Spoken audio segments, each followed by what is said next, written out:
Putain,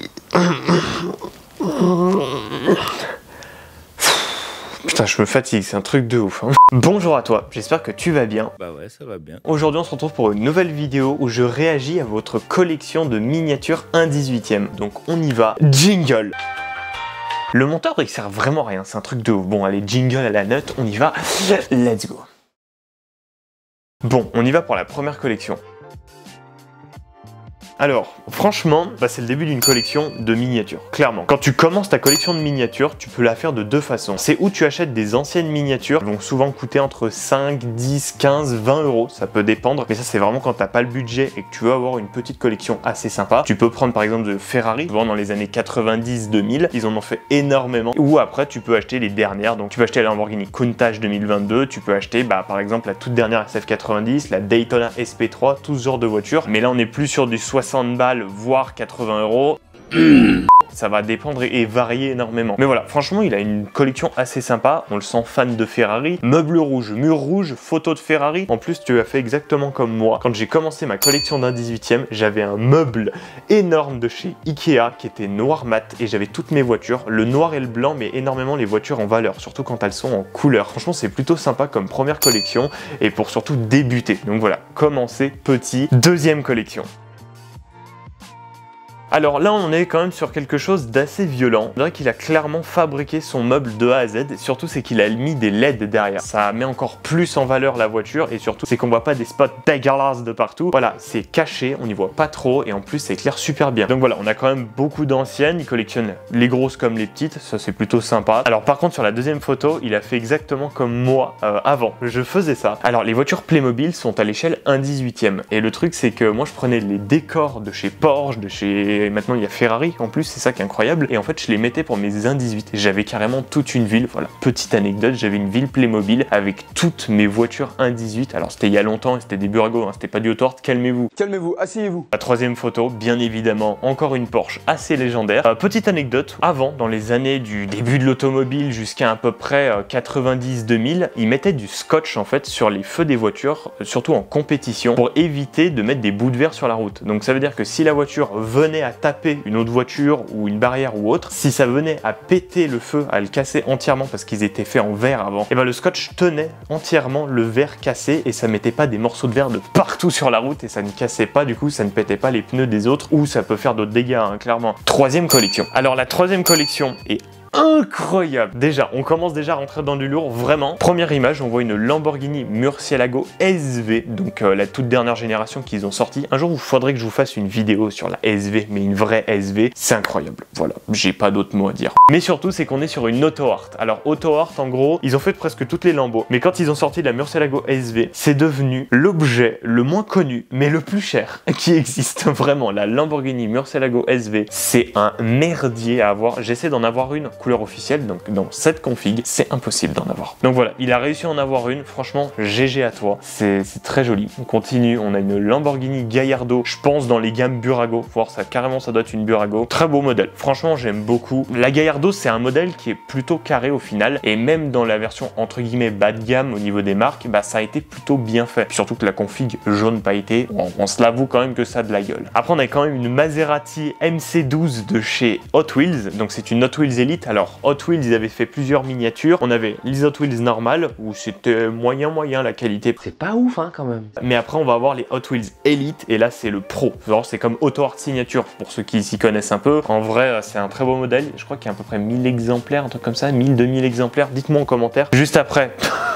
Mais non, mais c'est un truc de ouf. Je sais pas comment t'as fait pour avoir ces voitures, mais GG, vraiment. Il a une Lamborghini Murcielago seconde génération en vert pomme de chez Auto Art. Alors, vous savez, la SV, c'est très dur à avoir. Ça, c'est la même chose, vraiment. C'est une galère à avoir comme voiture. Donc, il a réussi à en avoir une en vert pomme. Alors, pourquoi je précise le mot vert pomme? C'est qu'il y a eu plusieurs configs, et la vert pomme est une des plus rares qui existent chez Auto Art, et une des plus recherchées surtout. Et c'est un modèle qui a été extrêmement connu dans cette couleur, donc forcément, très prisé. Et juste à côté, on peut voir une LaFerrari de Hot Wheels Elite, toujours avec les vitres. Et juste derrière, je sais pas si on voit, mais on voit une Pagani Zonda. Très sympathique de chez Burago ou Mesto. Non, je crois que c'est Mesto qui l'avait fait. Petite Peugeot 206 Rally, j'aime beaucoup. Pour l'anecdote, c'est ma toute première maquette 1.24 que j'ai faite. Voilà. Quatrième collection. Alors là, on est sur la plus grosse collection de la vidéo. Et Quatrième collection. Alors là par contre on est sur la plus grosse collection, de la vidéo. Première image, déjà il n'y a rien qui va. C'est bon pour vous? Est-ce que c'est bon pour vous? Alors on a une McLaren P1 signature. Alors juste pour vous dire, hein, c'est tellement prisé les McLaren P1 signature que même moi dans ma collection j'étais censé acheter les dernières générations des P1 parce qu'il y en a eu deux. Et carrément j'ai supprimé les commandes de ces P1 des dernières générations parce que les signatures c'est tellement des folies que bah voilà, hein, je peux rien vous dire d'autre. Moi j'adore ce genre de voiture. Et juste à côté nous avons une Koenigsegg One et surtout plutôt rare parce que j'en ai vu très peu dans ces configs. On est sur un blanc et noir détail rouge. Juste après nous avons une Koenigsegg Regera. J'adore la config par contre, vraiment ce petit rouge pailleté avec cet intérieur marron, ça a quand même de la gueule. Pourtant c'est pas des configs que j'aime plus que ça, mais c'est vraiment beau. Et après bah, bien évidemment Koenigsegg CCX. Alors c'est pas la CCX R, même si elle se ressemble un peu, on a quand même des détails. Par exemple l'aileron il est vraiment là et il est imposant. On va avoir bah, le CCX R écrit sur le côté. Puis surtout aussi au niveau des lames c'est beaucoup plus vénère la CCX R et je préfère quand même celle-là, même si la CCX reste un très beau modèle. Juste après on va avoir deux Lamborghini Huracan, une Huracan LP610 en rouge, très sympa. Et juste à côté on a une Lamborghini Huracan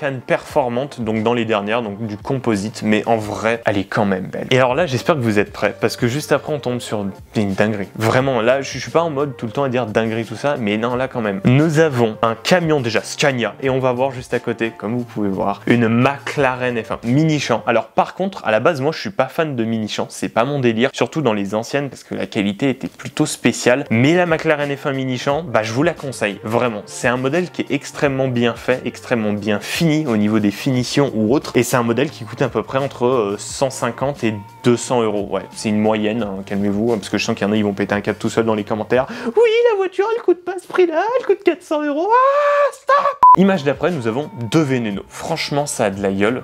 Moi, genre déjà une Veneno, t'es pas mal. Lui, il en a acheté deux. On va pas chercher 3 jours. L'image suivante, ça par contre, c'est un délire. On a trois Murcielago. On a deux Murcielago première génération Roadster, donc très beau modèle, et une Lamborghini Murcielago première génération, toujours coupée. Les coupés, c'est introuvable, mais comme vous avez jamais vu ça. Mais ok, il est parti en couille. Il a acheté les deux couleurs quand même. C'est assez sympa. Franchement, c'est bien mon délire d'acheter genre la même voiture dans des couleurs différentes. Franchement, j'adore ce genre de mentalité. Faites-le vous-même. Alors l'image suivante, on est quand même sur un petit truc assez sympa. Il a une Ferrari FF blanc nacré. Franchement, GG. C'est plutôt beau. Moi, j'aime beaucoup ce genre de config. Ferrari 458 Spider.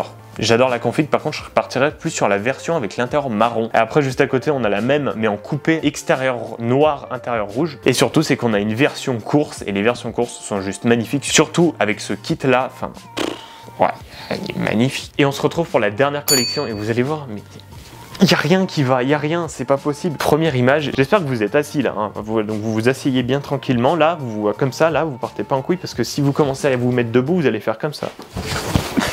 Nous avons une Pagani Zonda première génération, comme la mienne exactement. Nous avons une Pagani Huayra coupée, donc les premières aussi. Il a une Pagani Huayra Roadster, donc la même mais en Roadster bleu. C'est magnifique, moi j'adore, j'en veux une absolument. Et nous avons une Pagani Huayra BC, donc c'est la version on va dire hardcore de la Huayra. C'est que du auto-art, il a que du auto-art en Pagani. Donc voilà, c'est vos collections. Ça a pris quand même un petit moment cette vidéo, vraiment je suis désolé d'avoir pris autant de temps pour cette vidéo, le temps du montage ou autre, mais surtout c'est qu'il y a eu quand même pas mal de trucs parce que j'ai déménagé. Voilà, pour ceux qui ne le savent pas, en fait j'avais tout préparé d'avance, mais j'ai pas pu quoi.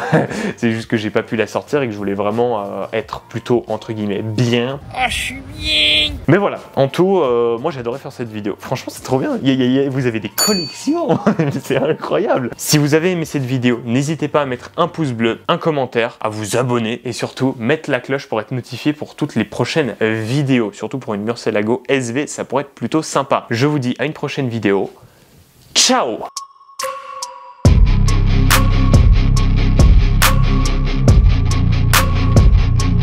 Je suis vraiment fatigué à des moments. Je me fatigue en étant fatigué.